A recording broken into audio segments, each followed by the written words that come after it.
Okay, I might shout a little bit so that you hear me because there's traffic. Hi, I'm Morgan. This video is being made specifically for the Mama's Palestinian Cooking Group. Sorry, it's called Mama's Palestinian Kitchen, but so I am on Shara Maktab in Ramallah. There is the newly renovated library, and the reason I'm on this street, I live one street over actually, so I'm walking home from dropping my son off at school. And what I want to show, sorry, their prescription, I need him to see. I want to show you, this is one of my favorite streets in Ramallah because it's full of carob trees. So the carob tree, Carob, it's called in Arabic, it's a native tree in Palestine. And my husband always says that we cut them all down because we only value olive trees, and now we buy our Carob from Turkey, and that makes him really upset because we have so many amazing trees here. So I want to show you, this one in particular is just magnificent. Look how gorgeous this tree is. Okay, let me show you how big this tree is. Standing in front of it. Amazing. I'm in front of Majdi Hadid's house here. Over there, Mayor Musa, who's doing a great job in Ramallah, even though we call him complaining a lot. We think he's doing a great job. This really upsets me and makes me sad. Can you see inside of there, the trash? Okay, and I can also show you places where the municipality has just cemented straight into the tree's base and leaves it no room to grow, which is really unfortunate because Ramallah was a gorgeous city. You can look at photos from the 60s and 70s and it's just full of green trees. And a lot of these trees give so much. So let me find a carob pod, maybe on the floor somewhere. It's the carob harvest ended, but I'm sure there's gonna be some pods because I still see some high up on the tree. Let's look on the ground amongst all of the cigarettes. I don't see any. It's just, I mean, come on, it's just carob after carob. It's gorgeous. Look at these trees. So you can see the leaves here. They have kind of like a crinkly thing going on.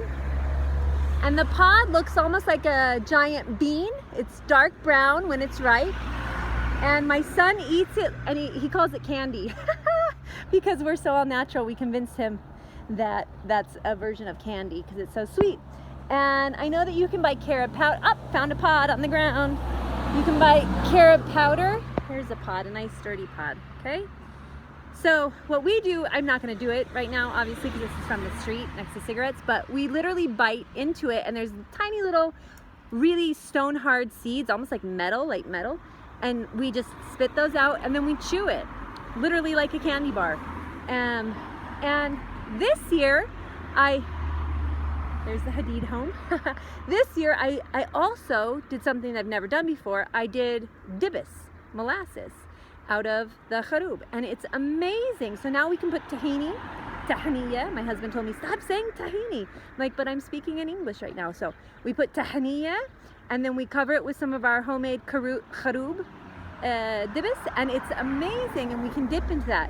We don't really eat bread in our home because 2 of the members in my household are intolerant, so I make something like taboon out of garbanzo bean flour and we dip that, and it's just delicious. And we also use it in baking in place of sweeteners. So I think that's available. I know Canaan Fair Trade sells dibis Carob, and I'm gonna stand in the middle of the street. I mean, just look at that. Look at that. And this direction too. It's just gorgeous, all those trees. And that's what we need to be doing, folks.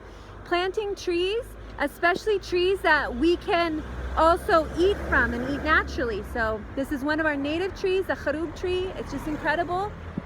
And you know, if you're in Palestine or the Middle East, plant those. They're so gorgeous. And if you're not, support people like, you know, any of the, I know there's lots of people selling olive oils and stuff like that. See if anybody's selling dibis Carob, because it's a really sustainable molasses to be buying and using in your cooking as a sweetener, and it's traditional. We also do what's called asir Carob here, especially during Ramadan or in the summer. But that's not actually asir, it's actually more of a tea. You soak your Carob in water overnight and then you boil it and then you strain it. And that's also delicious and it's completely nourishing. I don't know why people add sugar to it. It's so sweet already naturally. So I guess next time I come to the States, I'm gonna have to bring a suitcase of carob for everybody and just send everybody samples of this if you've never tried it. But I think it's pretty available online and in supermarkets. Even the powder of it, people use it in place of chocolate and baking. So just find some that's sourced from Palestine. You can be supporting communities here. Have a great day, everybody, and here's to cooking amazing Palestinian food. That's my baby in her sheep hat, and from beautiful Ramallah, Palestine.